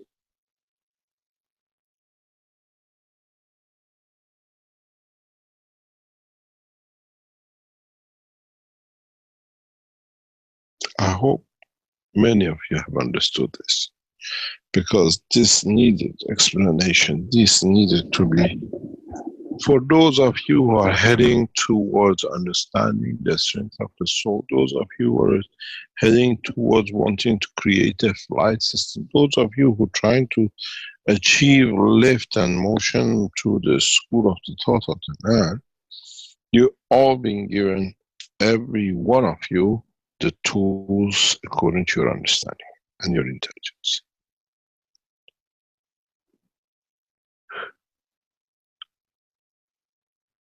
None of you is wrong, and none of you is right to be wrong. It's just that you have to start knowing what you want and how you mix that energy to reach that point.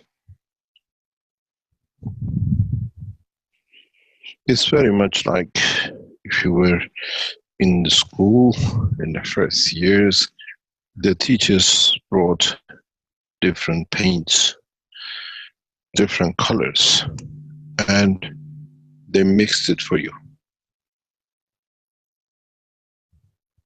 red and green gives this color, blue and red gives this color. And this is exactly about the soul of the man and condition of the existence of the man. And then you understand how even mankind has come to have different color races. He's so proud of his own stupidity because he never understood. In the coming time, if you are, for example, black and you want to be white, plasma technology will do it for you in no time.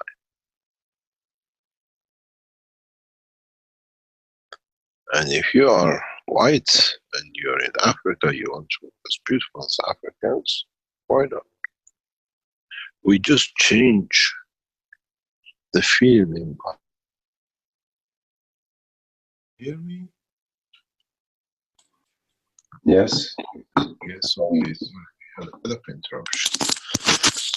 So your white man comes to have. Now we can do the same.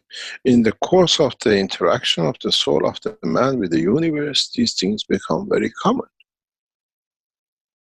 It becomes part of the process of understanding. It's part of the structure of understanding of the work of the man.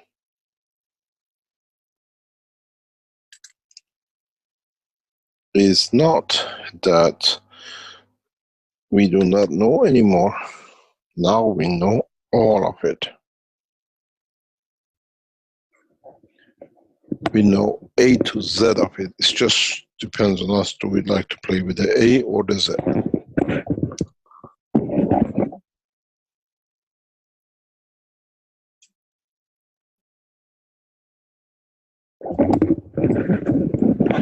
But is A the creator or Z?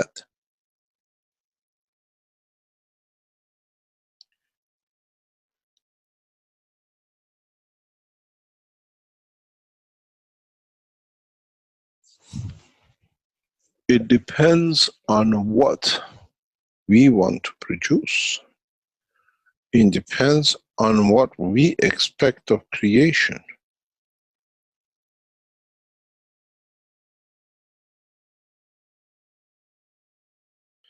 It depends on, do we want to be part of this creation?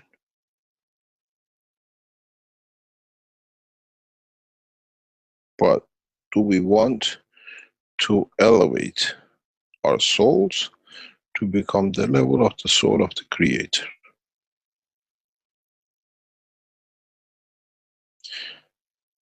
It's very much exactly like what we see in the clockwork.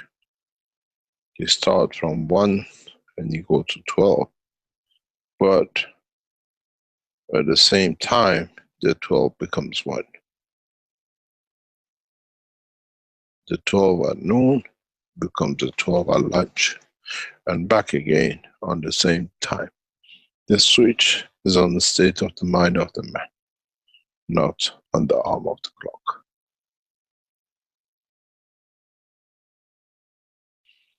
No one has said mankind has to work during the day. Mankind has chosen the path to be working during the day, because in the past, when the dinosaurs were alive, mankind as a what we call being chose to be in the roots and in the under the ground because it was safe for him to be there. We changed that habit because we understood what it benefits us and what we can gain from it.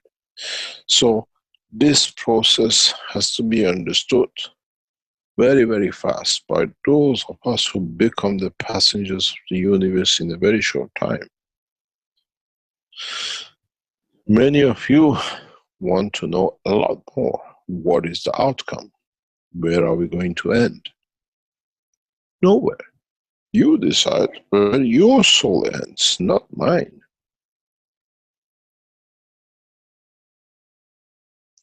I decide I want to be in the party you are, and you decide if you want to be in the party I am. Most probably no. Most probably you want to become passenger of the universe by soul. How do we recognize the strength of our soul? This goes back to in a very simple way. How did we come to understand the strength of our intelligence? Because in that point, mankind becomes and understands the strength of the soul of the man. This is what, as a whole, we need to understand. We need to be part of, that we can elevate to higher levels in understanding of the creation. No more. We don't become any better than the others.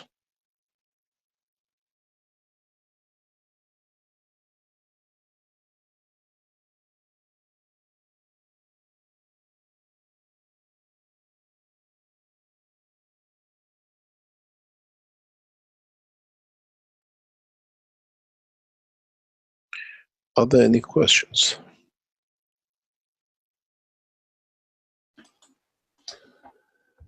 Thank you, Mr. Keshe. And as usual, I'll remind the attendees they can put their virtual hand up in order to ask a question.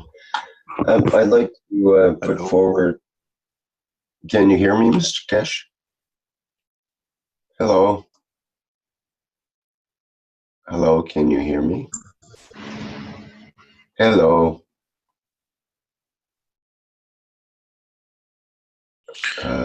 Hello, Mr. Keshe, can you hear me? Yes, I can hear you. Somehow I could not hear you. Can you hear me speaking? I can hear you now, yes. It seems a little bit distant, but... Yeah, it's okay. We have some problem with... What did you hear up to it? Did you hear me asking if you have any questions? Yes, and I was about to... I would like to present Bente's question, which you've answered already in many ways, but I'd like to refer directly to it, which is, she says she's restudying from the 260th Knowledge Seekers Workshop onwards, and where Mr. Keshe talks about black holes. And he says the soul is one, the earth has one, the galaxy has one, etc. And Mr. Keshe talks of traveling in space. My two questions are, one, how can we determine the field strength of a planet or galaxy we want to go to? Two, how can we match that exact field strength in our soul or spaceship, if we use such a thing, such that we can travel to that place? So you've decided to become the passenger of the universe. And you're trying to find the key.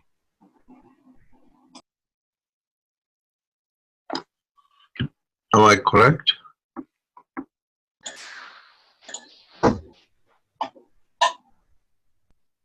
Well, it seems like that, yes. I wish Bente was here to ask to say that. I could find out if she's on the Facebook and has a comment about that. Well, she asks, how can we match that exact field strength in our soul? So is that perhaps the technique in itself, the answer to the question in a way? If the first question, how can we determine the field strength of a planet or galaxy we want to go to? And then if we were to match that planet or galaxy with the exact field strength in our soul, would we not be there? Would be the question that I would put in. The soul of the man, or the operation of the physicality of the man, has not understood the work of the planet and have not understood the work of the field interaction of the planet and has not understood the totality of the interaction of the field of the matter state. I've explained this before, and I was explaining it this week to one of the knowledge seekers. And that is, you can have one, let's say, field force of 100 and plus 10, you get 110, or you can have 110 of ones. And in the work of the life of the man, we have always looked for that we can create as much as big ones to get fast to 110. But if you look on the work of the universe, like Earth, the position and magnetic field of the Earth is created from many ones, not from huge ones. This is important if you want to travel to a position in the universe. In many ways, this misunderstanding has come by the teaching of Newton. Newton has expressed the position of the matter state, not the position of the plasmatic field state. This is what the scientists who work with the Keshe Foundation technology become very fast wise to. This is something which many of you have to comprehend before you can take into flight, before you can go the next step in understanding of the totality. We have to understand the totality of the knowledge. And in that process, because of the Newton laws that they say the more force you exert, the faster you go, this does not apply in the law of the plasma of the universe.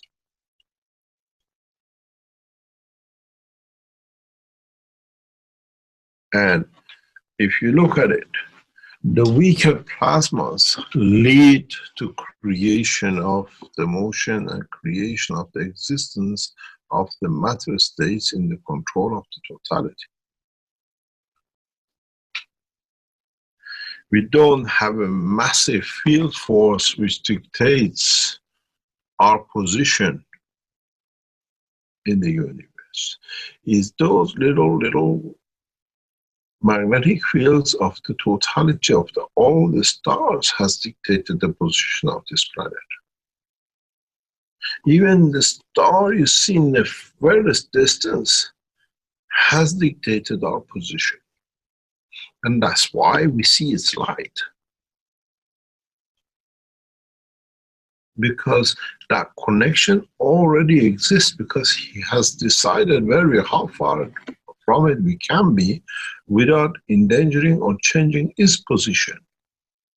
So our scientists have to understand this. Then we can go to the next step. We are looking to create massive magnetic fields to create lift and motion in space. We have to look into the weakest, but the totality of the point of destination. The closer you get, the stronger the field becomes. And then it's a very easy, if you see a star, it's where you are, where you want to go. If you see a planet, you can recognize it. It already has sent you the address. GPS is on the light of it. But mankind has never understood this.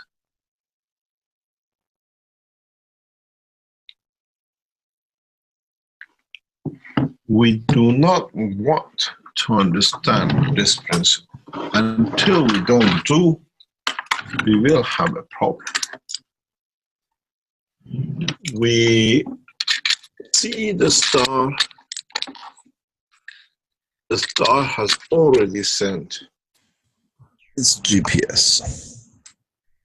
So what we see, what we understand, and what we have to understand is that the stars, what we see, they sent us their bandwidth, their strength. We are used to seeing their light, but in fact, what we see is in so many ways the totality of what we don't want to, or what we cannot see, is still, there is a bandwidth of it.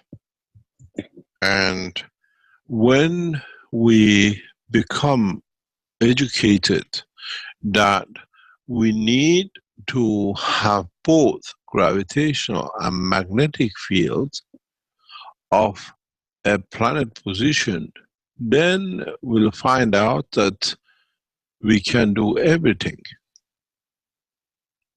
We can reach any soul, we can reach any point in the universe, and by having that, we already know the position. We are looking for noise to reach us, but that noise has a return, is magnetical and gravitational. When the mankind starts decoding both fields, you find the source. You will find the totality. And this is part of these teachings which we are going through. That in a way, up to now, we just looked at the distance of the planet from us. But we never considered that distance is created by two dimensions. Not only by the dimension of the physicality of the light, but what that light is taking from us. It's understanding what comes to us is returning back, is taking something from us, that we dictate its position and it dictates our position. If in a coming time, when we have more money to spend on development of the space, and our governments start spending less on arms, all these things will be sorted. Because then we start really understanding the totality, the measure, the space gap, the gap between the magnetic fields of the planet, magnetic field of the universe. We will understand the separation between the field strength of the soul and the field strength of the planet or the galaxy, because we are not educated yet enough to understand the mixtures of the galaxies, mixtures of the fields. Can you hear me? Yes, we hear you fine, but your screen sharing hasn't come through yet. No, I'm trying to screen share with another line, but apparently we have a lot of problems. It doesn't matter. So I have a screen share in front of me. Whiteboard is there, but you don't see it because I wrote you hello before you didn't see it. I said, I'm here, you didn't see it. It's just black right now. Now we see a whiteboard. That's right. Yeah. Okay, now I understand. So in this process, what you have to gather, what we have to gather as knowledge seekers, as scientists of the space, is what we always taught in all our teachings. If you have two entities, this be your soul, this be your physicality, this be another star hiding behind many, many, many, many stars. Does not matter you see it or not, but you know, you hear a measure. You can't see it, it's in the background. If you can measure it, don't forget, by understanding it, it has a return.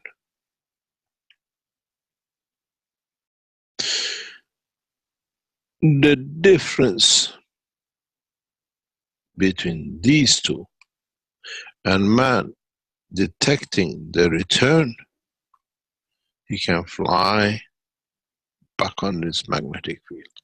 Because the field forces of this planet, does not matter what else, has dictated the position of this planet. And as I said, the same as us. The state of the planet, we always look at the light of the star which comes to us. We never think that that star sees our light too.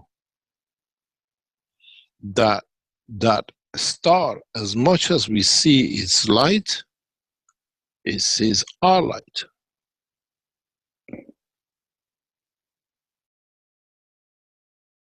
So what we receive has a feedback of the gravitational and the magnetic. We have to understand which one belongs to this, which planet. Then you can travel on the magnetic field of that star to the star in zero time. Up to now, we only look, we see the star. There's a star in the sky and it's this and that. But you forget one part. If I can see it, it can see me too. The field forces of the earth has conditioned it as much as that conditions me. This is the next step in understanding the totality of the zero-time travel.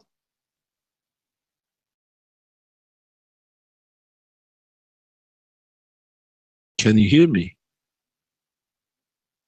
Yes, clearly. Yes, clearly. So now we understand another step. This is what the science has to establish. It's the same. This is the soul of the mother and is in touch with the child. It's the child which has to understand the feedback line to the soul of the mother, because the mother is already established a line. Doesn't matter if she's in a physical dimension or not. And that's how we, in a physical dimension, we lose the physicality, but in the strength of the soul, we're still in touch with the mother. And in time, when the soul of the mother, in interaction in the cycle of life, if it comes to another dimension, which it loses the power, it loses its strength, and it becomes part of or dissolves into the other, is the time that we lose the totality of connection with that soul. You have to understand, the soul of the man does not last all the time, has the same condition of everything else.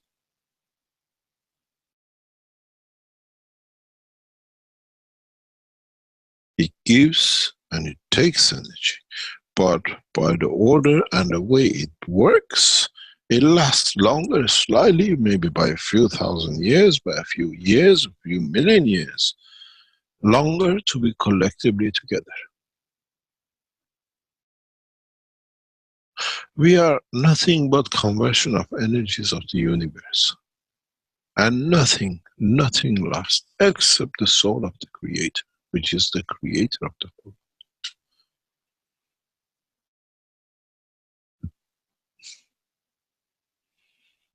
So, as mankind has managed to measure the light and the distance, now mankind has to understand the magnetic field strength of both coming and going, and which one belongs to whom. And there are so many of them.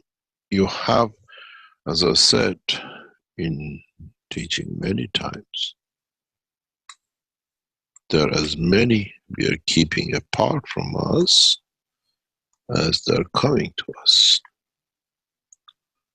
We dictate the position of the star we never seen in another universe, because our field affects it even though we are tiny. So the creation of the soul of the man, the creation of the magnetic field, the soul of the planet, is of the very weak, not of the strong.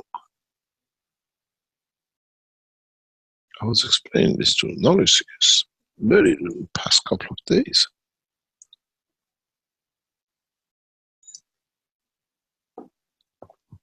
And how these two will twist and interact will decide what matter you manifest.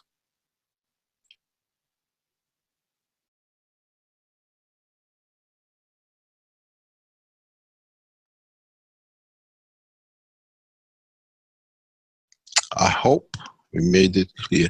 It's very strange when you start teaching or explaining something, others of the same school of thoughts, of the part of the world, come up with the same answers or same questions, same school of understanding. Mankind does not look too far to make the most complicated space reactors to travel the span of the universe. Mankind, only thing is to understand the weakest strength which is coming and which one goes back. It's very much like if your mother calls you, you know this is the voice of the mother and you answer to the mother. And if your brother talks, you say, I've got nothing to do with talking to somebody else, not me. But even I can hear him and I'm aware of it. Because now we have to find the gravitational magnetic field of the feedback, or the return, what we call the gravitational to the planet, magnetical to us. The ear of the mother is gravitational, is receiving. The voice of man is magnetical, is what she's sending. When you shout mother, does anybody else answer you yes? No, only the mother does, because you have created that point. It's the same. You want to even get in touch, be in touch, understanding of the soul of the man, you have to understand you don't need huge, you just have to find the path.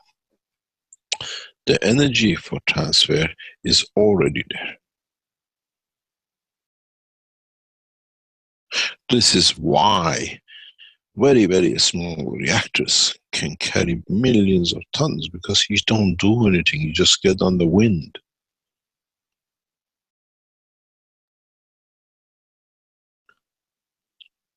Because you create a slightly bigger, heavier, gravitational in that strength,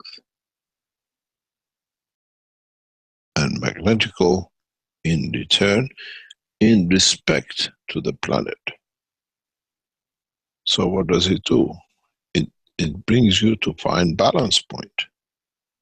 In the space technology of the future, We never fly this way. We fly, we fly, we fly, we fly. Because these diversions gives you higher speed or conversion into the speed, not going through different directions, dimensions. Or you can choose a direct path of flight. Because going this way is too dangerous.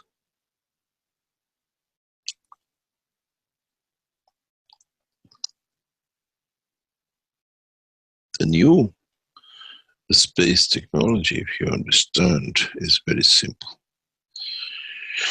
I'm sorry, Russian friends, I'm going to open something for you in the hand of understanding. You can fly to keep within a bandwidth of electron.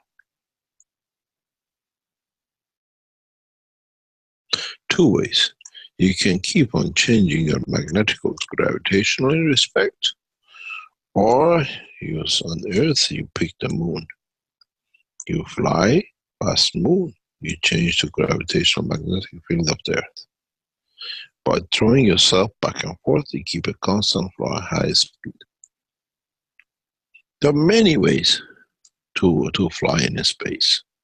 You have to decide. You're flying in a matter state, you're flying in a gaseous state, you're flying in a magnetic field strength. Are you flying in a compositional magnetic and matter state? If you have a problem, look inside your body. You see the whole work of the universe is inside the body of the man. But understand it from the plasmatic field transfer, not from man understanding of matter state. This is the problem most of us have.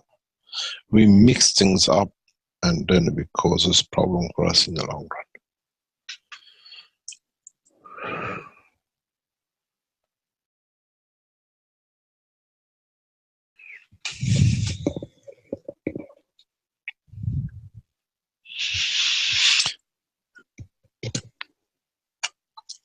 Are there any other questions?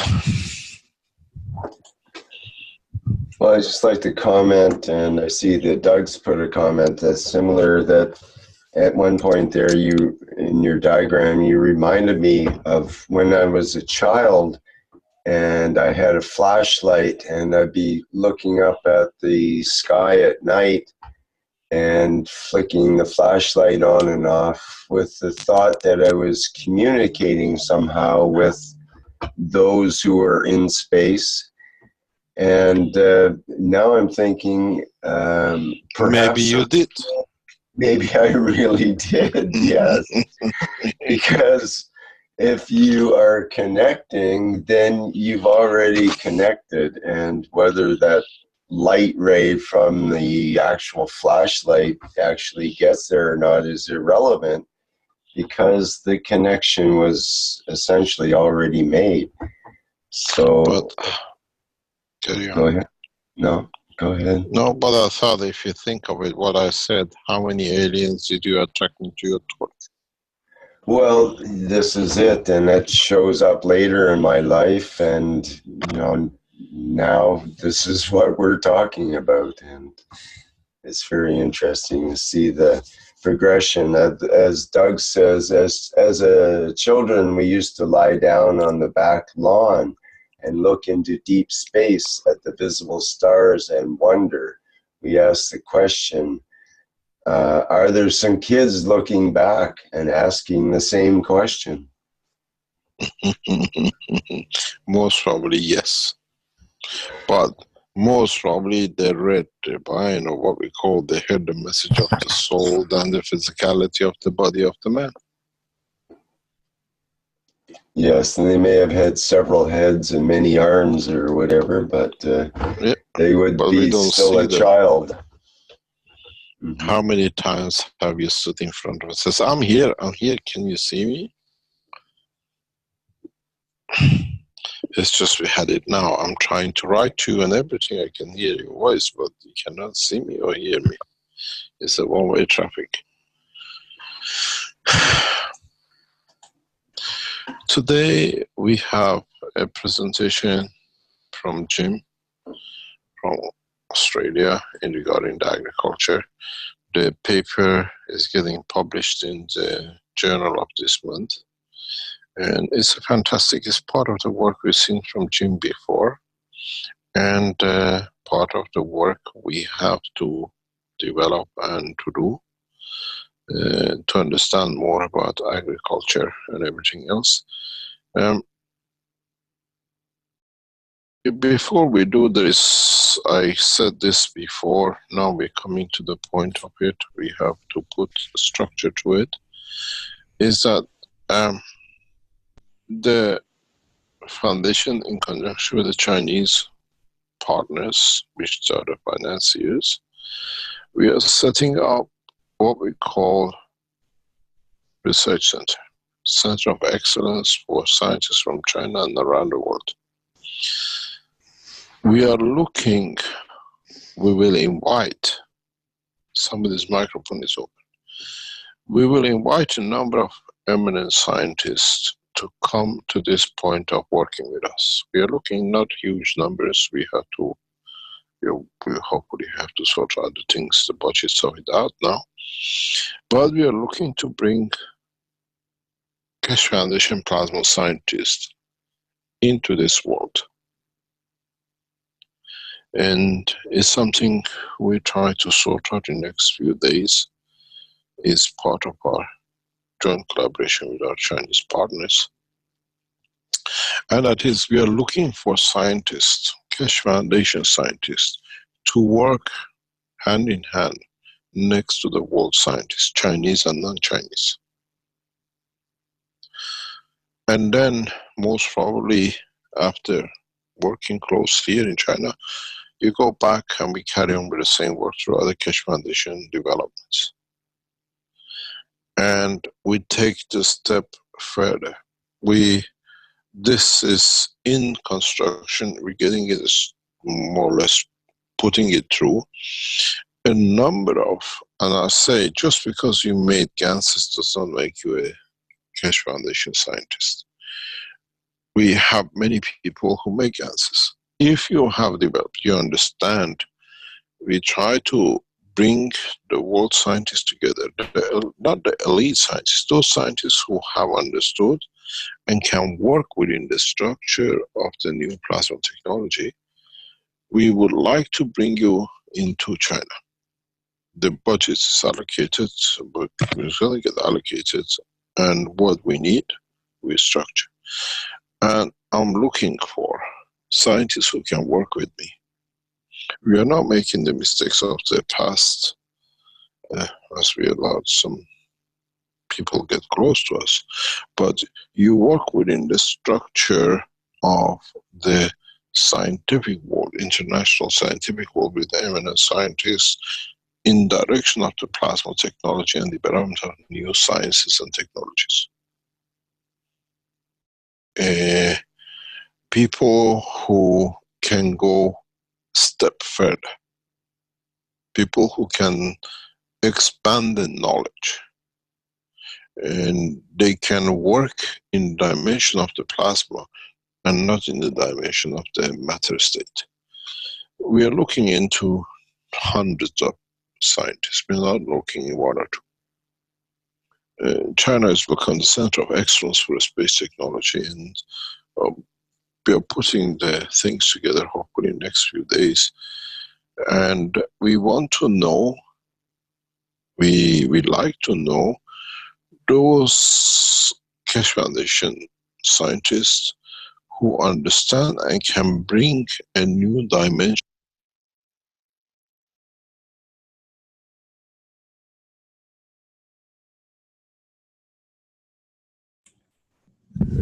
Mamy koniec tłumaczenia. Nie wiem, jest ktoś, kto chciałby coś dodać do wiedzy?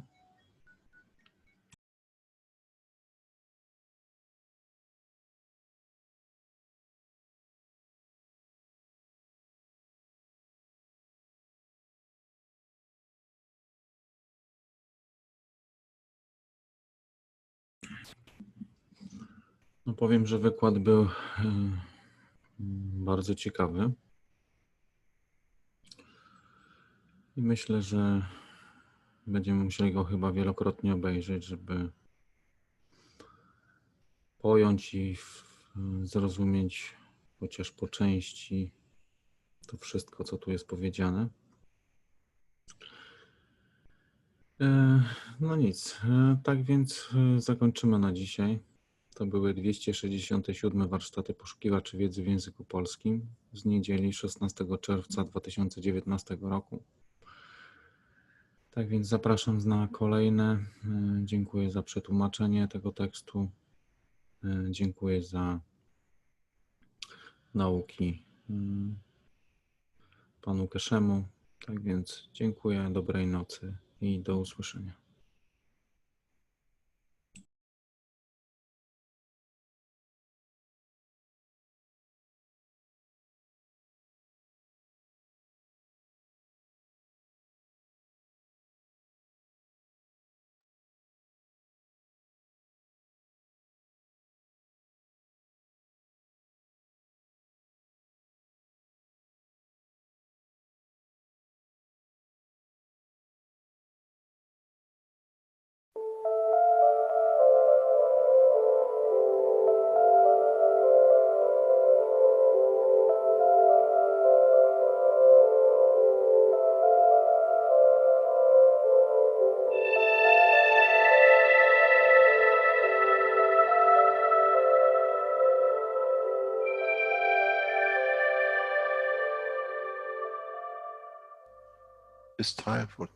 Nadszedł czas zmiany, przejścia do prawdziwego działania wszechświata.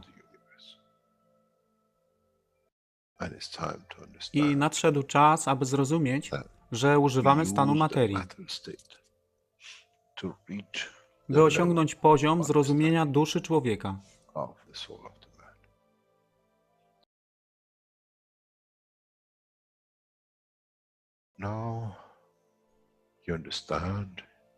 Teraz rozumiesz, być może, dlaczego Kreator wysłał swoich posłańców w imię tego, co miałeś. To oni przynoszą uszy, aby można było ich użyć, gdy nadejdzie czas Mesjasza. Mogę nauczyć duszę i przesłanie, nie by się przeciwstawiać, ale poprzez ich zrozumienie przez tych, którzy stali się Mesjaszami, aby dawać ze swoich dusz, aby ich elewować. Zadanie stało się łatwe. Szkoła jest tutaj i uczniowie są tutaj w oddaniu. Wtedy nie będzie żadnej walki między tym, co nazywają muzułmanami a chrześcijanami. Baranek i lew będą jeść i spać w tym samym gnieździe. Chrześcijanie i muzułmanie będą spać i modlić się w meczecie, w tym samym kościele, w imię ich dusz, nie w imię religii, które są używane do tworzenia tak wielu konfliktów, dla korzyści tych, którzy byli hiperaktywnymi dziećmi. Nadszedł czas, czas zmian jest tutaj. I jak powiedziałem, moje życzenie jest moim rozkazem. Jeśli pragniesz ujrzeć pokój, droga pokoju jest wyłożona bardzo wyraźnie. To dusza świadomości zbiorowej. Poprzez dawanie stworzy tą pozycję zmiany. Nic innego. W duszy człowieka nie ma długopisu. Jestem pewien, że po wejściu do społeczności uniwersalnej nigdy nie zobaczysz niczego zapisanego, ale równowagę pól duszy egzystencji.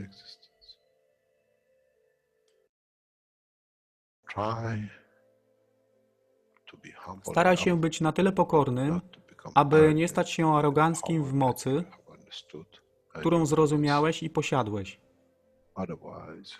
Inaczej wpadniesz w tą samą ścieżkę kościoła i meczetu.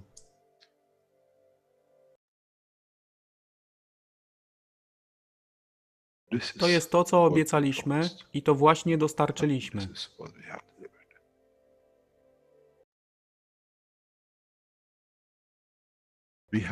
Musimy zrozumieć działanie duszy i musimy zrozumieć, że dusza człowieka jest gwiazdą w kosmosie wszechświata. Jeśli porównamy duszę człowieka i tak wielu nas, 7 miliardów w jednym zbiorze, Ziemia jest jak galaktyka z tak wieloma gwiazdami. Kiedy patrzymy w głąb wszechświata, widzimy galaktyki z setkami milionów gwiazd. Podobnie jest z planetą Ziemią. Niesie 7 miliardów pięknych gwiazd, które są duszą człowieka. Niesie z sobą duszę tak wielu trylionów zwierząt, roślin i wszystkiego innego. Jeśli więc patrzą ci, którzy nie widzą fizyczności Ziemi i jej zawartości, co widzą? Widzą galaktykę z wielką ilością pięknych, świecących świateł. Każda według swojej siły. Każda zgodnie ze swoją pozycją.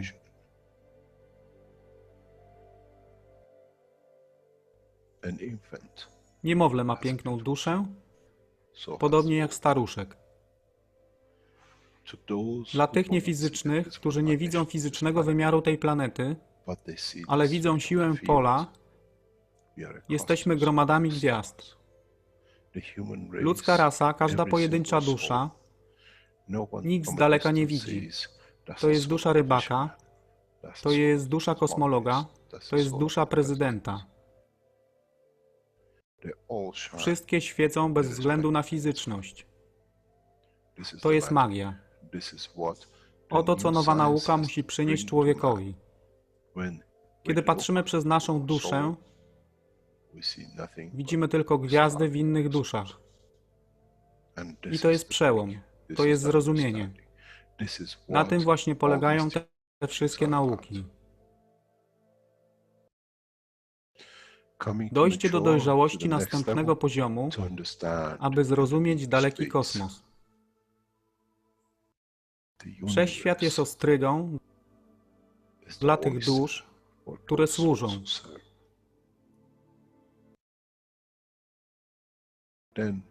Wtedy człowiek jest gotowy do wejścia w kosmos. Wtedy człowiek jest gotowy, aby stać się częścią uniwersalnej społeczności, która została obiecana. Nigdy nie obiecywałem wam nieba. Zawsze obiecywałem wam elewację człowieka, aby przyłączył się do rodziny. A teraz macie klucz.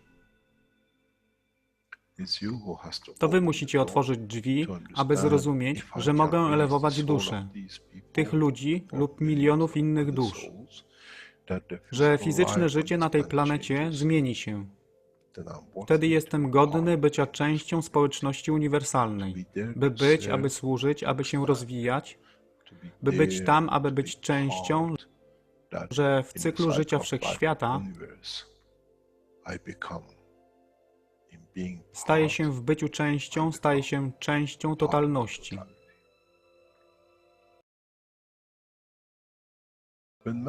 Kiedy człowiek osiągnie ten punkt, pojawi się nowy wymiar w sile duszy człowieka, który jest poza wyobrażeniem zrozumienia życia fizycznego. To jest brama do otwarcia nowego życia w nowym wymiarze, co jest poza wyobrażeniem tego, co mogliście nazwać nowym początkiem, nowym cyklem, gdzie ten cykl niesie ze sobą źródło stworzenia życia we wszechświecie i unikosie.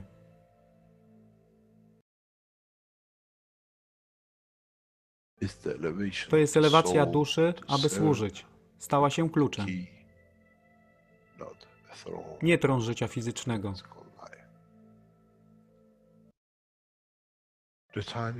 Czas jest odpowiedni, nadszedł czas, aby człowiek przeszedł przez ten proces.